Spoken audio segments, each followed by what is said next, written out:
Well, I'm here with the Dad Man, and if there's one thing you need to know about the Dad Man, it is that he avoids black and white in foreign movies like they are the plague. Am I speaking out of turn here? No, there are probably a lot of really good ones. So if you're trying to convince me, they better be good ones. Black and white I have really no problem with. Although I don't watch any, it just seems weird. Foreign, I don't know. I don't know. I probably watched 5 foreign films in my entire life.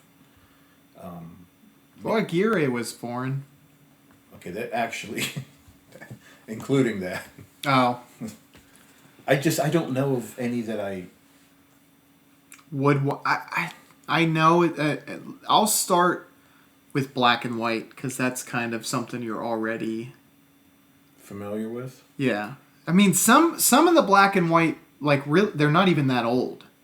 So the thing is, black and white is in my mind it fills in for older movies because you get to a certain year, that's all they had. Right. Yeah. So it's kind of like watch black and white movies because that's all there is. Yeah, by way. I'm older, so I watch black and white movies for sure. Right. Although I actually can't remember a lot of those I've watched, but yeah. Well, there's a ton of ones, and they all probably don't because some of them are foreign. Like the top 2 for me are foreign. My favorite black and white films are foreign black and white. Yeah, Seven Samurai, which I know you know about. That was I actually, believe it or not, I went to college, and I actually had a course of film appreciation, and they always talked about Seven Samurai being like the epitome of great film.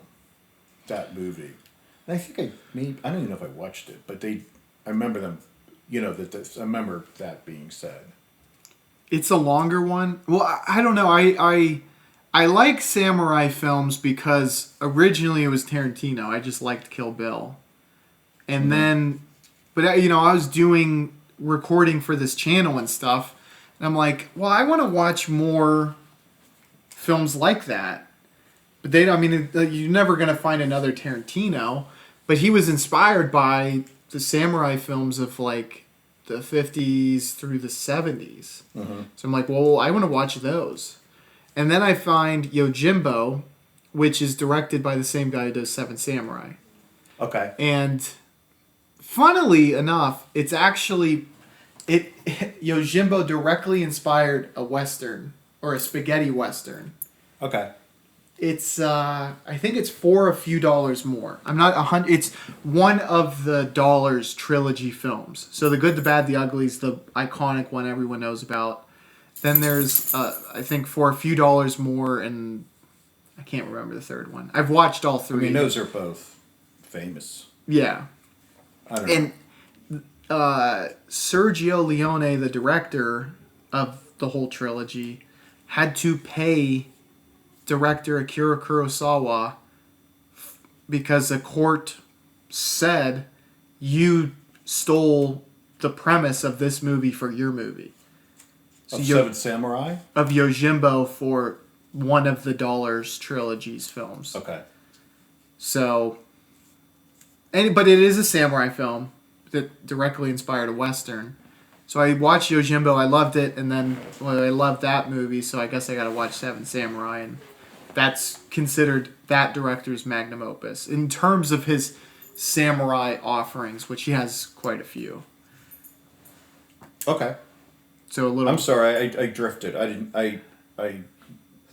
Well, that whole genre, I think, is notorious. Well, not notorious, but extremely well known for kind of brilliant plotting or filmmaking aspects that were done very, very well.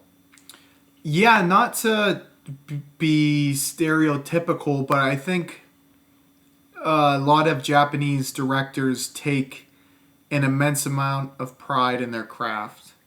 So technically, they are generally super proficient, meaning sight and sound is going to be near excellency every single time, especially if someone is considered one of the greats from that region, as Akira Kurosawa is. And I'm not going to get too much into it. He was, weirdly enough, kind of rejected by Eastern culture because of how much he brought Western culture into his movies. But there was a time where he was that guy. But just for example, like Schindler's List is black and white. Raging Bull, Doctor Strangelove. I also really like Billy Wilder, which if you're ever going to like dip into kind of an... He's not that old, I would say like whatever you... I guess the 50s, would you consider that like the silver age of film? I don't know. He's like a silver age legend. Silver, do you mean the gold age? Golden age? I don't know when the golden age would be. I don't. Just the trilogy for the dollar westerns. A Fistful of Dollars for a Few Dollars More, and A Good, the Bad, the Ugly. Good call. Yeah, I don't remember if it's A Fistful of Dollars or For a Few Dollars More. I can actually look. That had me curious because I mean, I don't know. Eastwood, I think, was only in one. He was in all three. I think, yeah, that's what I meant. That I said that, didn't I? He was in all three? Is that what I said? You did not. But that's okay. That's what I meant. You know that, though, right? Yeah, I always know what you mean. Let's look. It's not... It's not that I'm wrong. It's just I misspeak. It's A Fistful of Dollars. Yeah, so A Fistful of Dollars was directly inspired by Yojimbo. Just a little fun history for everyone. I fucking love that movie. The main guy... I was talking about Tetsuya Nakade, one of the best Japanese actors of all time. Mm-hmm. Toshiro Mifune. Him and Tetsuya Nakade are like... Equal high level. Yeah, they are both... In terms of like foreign actors, they are pretty much at the top. Have you watched the series Shogun? I want to. Me and my girlfriend were starting to watch that. I read it. Yeah. It's long. It was very good, though. I really liked it. The ending was really... Strange? Well, it just didn't really end. I mean, it didn't really have an ending. Yeah. It just, it's said, like, in 3 sentences, it was, it's like, this guy, below Shogun, I don't know what it is, what they're called, but they, are high, very high rank.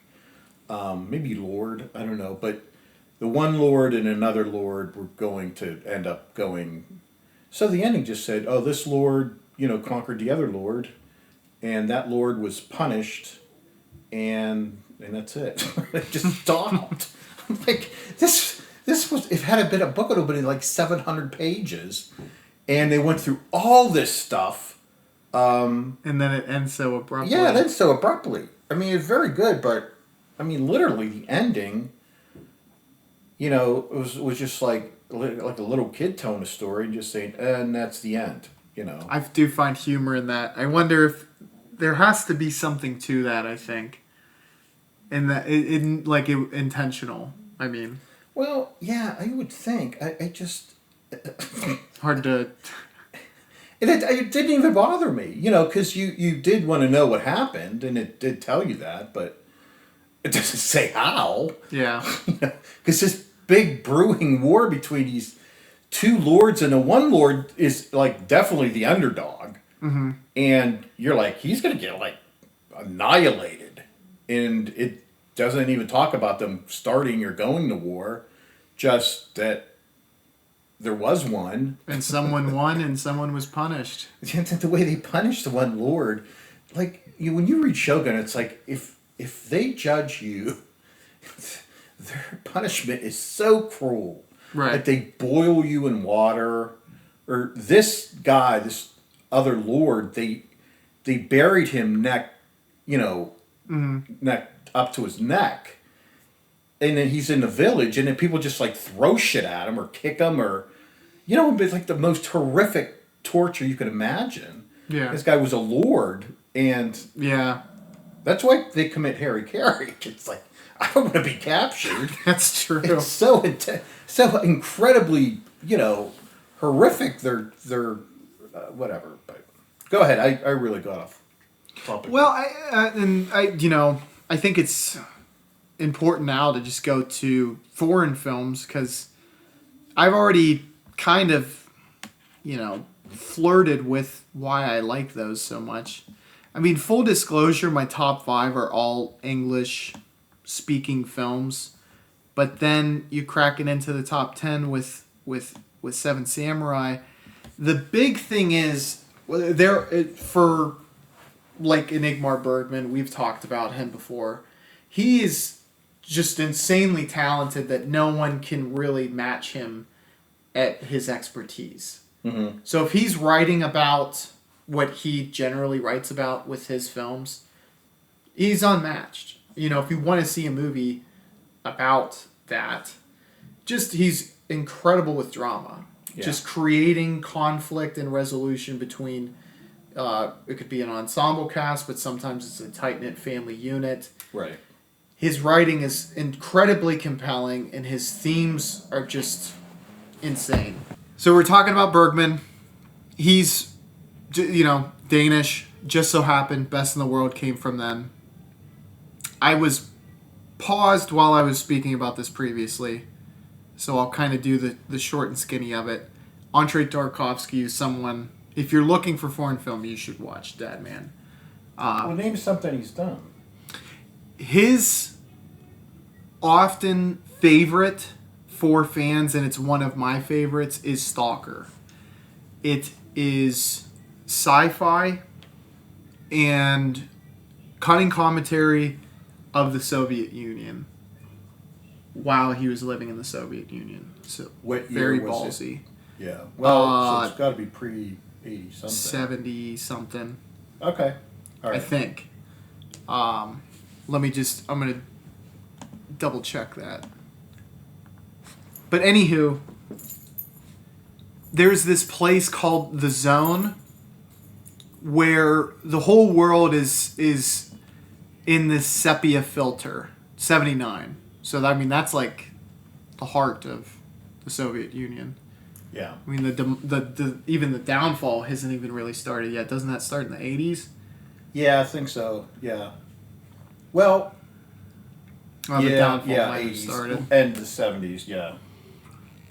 Basically, there's the zone in the middle, and stalkers are people who are able to get you into the zone. They know how to traverse to the center of the zone, where if you have any thought, it will come to fruition. Okay. And the world is, like I said, it's like, it's not gray, it's sepia, which do you know that's like a yellowish tinted kind of filter. Okay. Sepia. I didn't realize that was the color of it, but I knew it was a colorization. Yeah. So the world is, it's to illustrate that the world is very bleak and shit outside of the zone. And the zone is filmed in its natural color. Okay. And to kind of signify that it's like, hey, like hopes and dreams still exist in this land where they come to fruition. Correct. All you have to do is worry about it or think about it. There's 3 main characters who are all trying to get to the zone via our main character, the Stalker. One of them is a professor. I think one of them is a theologian, and the other one is like a scientist. Okay. So the one, unwittingly to the Stalker, wanted to blow it up. And I think it was the scientist because he thought it was just harmful for a place like this to exist. Okay.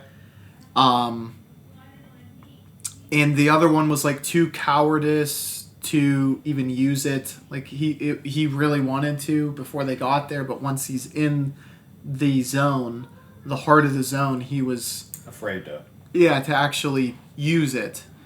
And the ending is really prophetic, poetic. I don't know which word I want to use, but maybe both. Is that the Stalker's daughter has telepathy at the end. And I think the message of it is, and sorry to spoil that movie for anyone who hasn't watched it, it's still an amazing movie that can't be spoiled, quite frankly, Okay. is that he goes to this place on pilgrimage time and time again. He's showing new people this place. It's become such a big part of his life to the point that he's blinded to a real life miracle that has been under his nose this whole time. Which I think if you're to look at it in the context of the Soviet Union, there's a million different ways you could interpret that. Okay. Um, I might give it a try. yeah, What was the miracle under his nose? His daughter? Yeah, his daughter had not telepathy, telekinesis. Okay. What did she do with it? What could she do? She could move a glass with her mind. Okay. But that's the beginning. I mean, if you can do that, I mean, if you develop it, you could do anything with telekinesis. You could technically fly if you were good enough at telekinesis. Okay. I know it's strange, but it's... no, it's just... I mean, I understand. I don't know if that's a miracle. I mean, it's... That's my wording. No, a party trick almost. I mean, you can't change... Can she change people's lives, or... Other than just... She could be like a moving things with her superhero. mind? Well, yeah, if she's like that strong in it. I mean... Yeah. Yeah, well, you're looking at it as though it looking never at it, yeah. evolves or... Right, okay. Yeah, Because okay. it's not like she uses it all the time, and that's the first time you ever see it, and she can already do that. Right. That is a little bit reality breaking, though. I mean, if someone could legitimately do that... Yeah, that's true. Okay, I agree. It's just, well, yeah, I mean, the Soviet Union, and so, everything he did probably had to be filtered or seen through the filter of the oppression of, the Soviet Union, which... He had to be incredibly good at, like, threading the needle. Yeah. Because they did not like, obviously didn't like any criticism of the system. Right. I've read a couple books, in where the scenarios it's staged in Soviet Union, and I mean it was horrifically bad. It was terrible. Really? Oh my God! No. In the 70s, I don't know when Mikhail Gorbachev came in, and he was for openness and something else. De-escalation? No, I mean he wanted to try to change out of a Soviet type system into more of a free market, democratic type system, and it didn't work because we have Putin that's not what he is. But like when Stalin was in, oh my God, I mean it wasn't much better than North Korea. It was horrible. People ratted on each other. If you were thought to be a dissident or against the state, and it didn't take much for them to think that. Oh my God, it was terrible. And you were probably always under surveillance, and it was a horrible place. And the thing about the Soviet Union is, when those conditions and funding coincide, that's an opportunity. I do think out of pain can art become. And I know that's the weirdest way to say that, but it's not. No. That's intense emotion leads to the most compelling stories. Yeah, Alexander Solzhenitsyn wrote the Gulag Archipelago. Archipelago, yeah. Archipelago. That's an incredibly famous work. I mean, it's about the Gulag system in the Soviet Union, which... I do want to read that at some point. I don't think I read it. I just am familiar with it. And I've read... Well, the brothers Kazimov and The Idiot and... The Idiot's by Dostoevsky, yeah. So I can't pronounce it, but... I mean, he's considered one of the best writers of all time. Oh, yeah. And they were... lived through, the Soviet regime. Terrible. I'm assuming they repressive, lived through awful. World War II as Soviets as well, which is very important. Well, yeah, that's even more so because They had it bad. They were Yes. very rough. yeah, it was yeah. I mean, whatever you could say about the sins of the United States, us helping to, and Putin, but it's not. It was so bad under Stalin. Mm-hmm. And I can't remember who came after him. Even who came after him was bad as well. I mean, they were sadistic tyrants. I mean, it was horrible. Oh shit! Yeah, I can't remember the guy who came before I Stalin. want to say I should- Brezhnev, but I don't know if that's right. Oh, Before I'm Stalin was thinking- Lenin. I was thinking of Lenin. Yeah, I mean he was the first. Yeah, I mean they hadn't really completely established the state in the many agencies and bureaucracies and all that stuff, and it really came to a head during Stalin. I mean, Stalin was, he was terrible. Well, you do like to talk foreign politics, but I'm gonna have to try again to get you to watch foreign movies. Maybe the Stalker. I'll get you to watch, and then we can have an episode about that. Maybe I'd watch something regarding the Soviet Union or just like repressive regimes or. Sat and Tango it is. Yeah.